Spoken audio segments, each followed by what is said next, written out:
Well, hello and a very warm welcome to St Peter Mancroft Church. I'm Edward Carter, the vicar here. A welcome if you're here just enjoying visiting the church. Do carry on looking around. But we have a weekly reflection every Wednesday. And these 5 reflections, the last one today, connect to our Lent group, Flying the Flag for Jesus. And today's reflection was due to be given by Heike Prentice, who's the vicar at St Stephen's Church here in the city. This is a joint Lent group with St Stephen's and St Peter Mancroft. However, Heike's unable to be here today, so she's given me her reflection, her written reflection, which I shall read on her behalf. So she's very sorry and apologises for not being able to be here, but nonetheless sends warm greetings to everyone. So I'm going to read on behalf of Heike. Anything you hear me say is really Heike speaking, and she writes this. My name is Heike Prentice. I'm the vicar at St Stephen's, a church just a stone's throw away, and I'm grateful, she writes, to my friend Edward Carter for inviting us again to do a joint Lent course this year entitled Flying the Flag for Jesus. And she also writes she'd like to thank me, Edward, for initiating this very timely topic and content to get us thinking about the rise of Christian nationalism.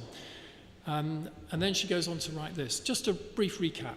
In week 1, we thought about the singularities of the Church of England as a national church. Then in the following weeks, we thought about the weaponization of the cross of Christ, about Tommy Robinson and the flag of St George, about the nation state and the global economy. And then today, this being our final week, we are thinking about Christ as King of all the nations. And then Heike writes, many of you will have read my afterword on the back page of the booklet, so you'll be aware of my German origins and dual citizenship.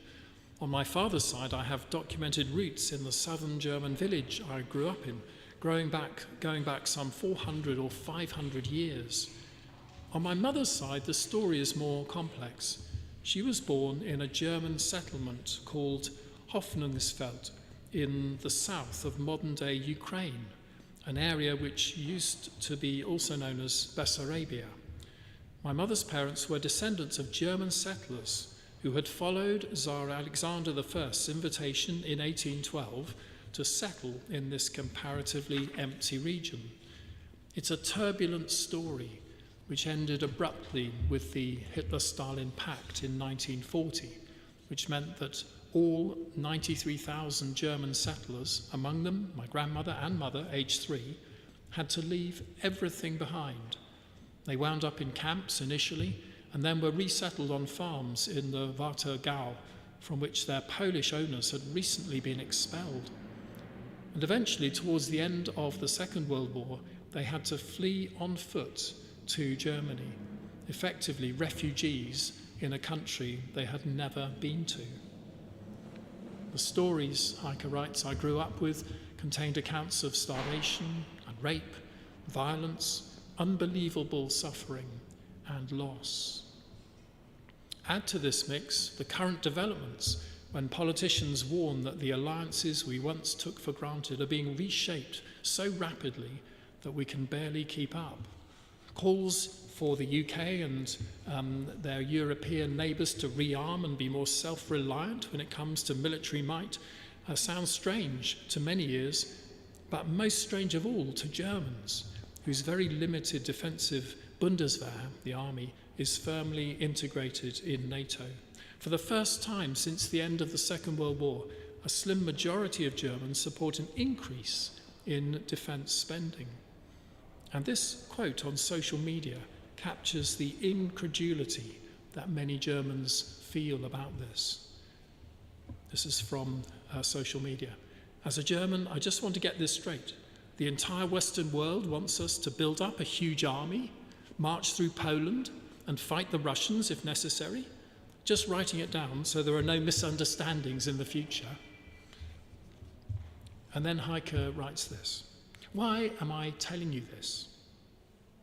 I think if we are to engage with nationalism of any kind, we probably need to be sure of our own personal view of patriotism. Because of my heritage, my move to the UK and marriage to Alistair, a foreigner in my grandparents' minds, I have had to, perhaps more than most, take a closer look at the concepts of nationhood, borders, identity, and belonging. Raised in a Christian home and enjoying church from a young age, it has in a way been easy for me to let my faith in Jesus become my predominant identity, with nationality almost an afterthought. After all, post-war Germans had very little sense of national pride. I say very little because something, admittedly, Heike writes, rises within me when Germany play football, but better leave that aside, she says.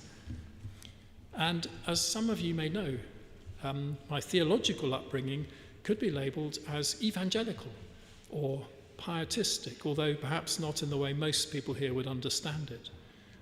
Nevertheless, claims that Jesus is King, that he is Lord of all, are something that I've grown up with, accepted, and simply taken for granted.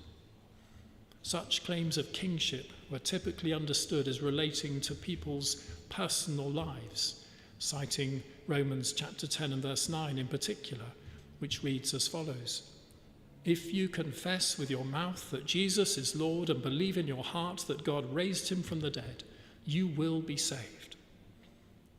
There was little to remind us that the first part of the Apostle Paul's statement of Jesus is Lord was a public and politically contentious assertion in contrast to Nero's title, Nero, the Lord of the entire world. Caesar is Lord, is what it became. However, this was not the cry of a rebellion, but a public declaration that ultimately the highest allegiance of Jewish and Gentile believers was to Jesus, and that many were martyred as a result. And Heike goes on to write, "While I hope we would not want to weaponize the cross or scripture or our faith in the way that others have done throughout history, and indeed are doing so again today, neither can or should we retreat and somehow limit Christ's influence solely to believers' hearts.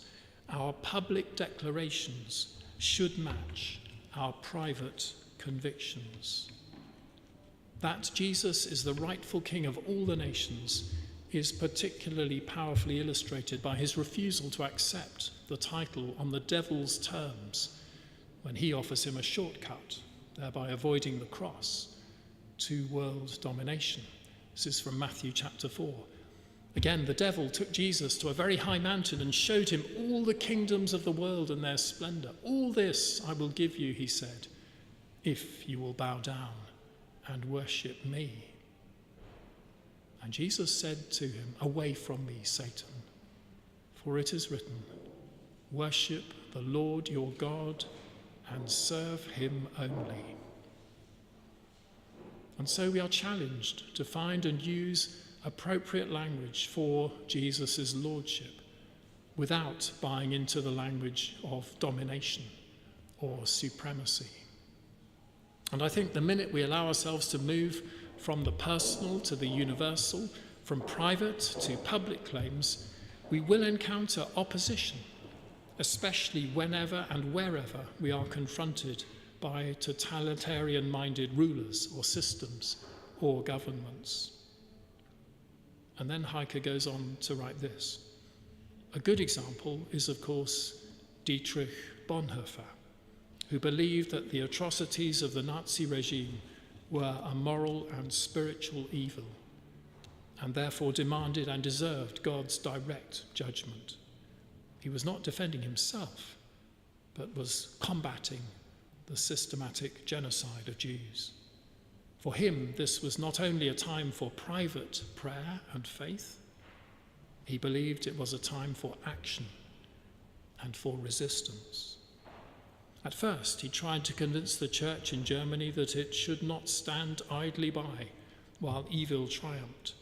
And eventually, while he had been a committed pacifist himself, he concluded that God's judgment on the Nazi regime was imminent and that human action was necessary. His decision to join the conspiracy against Hitler was not made lightly. He felt that failing to act was a greater sin than not to act. Arguably, he did it because he loved God and because he cared deeply about what was happening in and to his country. And while awaiting execution in prison, he wrote much about the connection between resistance and suffering. And perhaps that is a good starting point for us to find language when we talk about Jesus as the suffering king, and remember the kind of kingdom that he talked about, the kind of kingdom he modelled. His power and majesty do not come from human or military strength. They are not dependent on political power or money, but have been won through extraordinary self-giving love, which opposes all domination, exploitation, injustice, and even death itself. One day, Jesus will return as righteous judge and make an end to everything that destroys nations, humanity, this world, and creation. And he will make everything new. Until then, we are left with a curious juxtaposition, which I think Graham Kendrick captured very well indeed. A vision of a God who came to love, to serve, and to redeem. And so Heike ends by reminding us of words from Graham Kendrick's wonderful worship song, Meekness and Majesty, which I'll read now. Meekness and majesty, manhood and deity, in perfect harmony, the man who is God, Lord of eternity, dwells in humanity, kneels in humility, and washes our feet. Oh, what a mystery! Meekness and majesty, bow down and worship, for this is your God. This is your God. Father's pure radiance, perfect in innocence, yet learns obedience to death on a cross, suffering to give us life, conquering through sacrifice, and as they crucify, praise, Father, forgive. The third verse is this: wisdom unsearchable, God the invisible, love indestructible in frailty appears. Lord of infinity, stooping so tenderly, lifts our humanity to the heights of his throne. Oh, what a mystery, meekness and majesty. Bow down and worship, for this is your God. This is your God. So with thanks to Heike for those words of reflection, any here in the church who would like to come and join us for our discussion down in the Octagon, a cup of coffee awaits as well. You'd be more than welcome. Even if you've not been to any of the other sessions, all are welcome to join us downstairs for the next hour and a quarter or so. Thank you.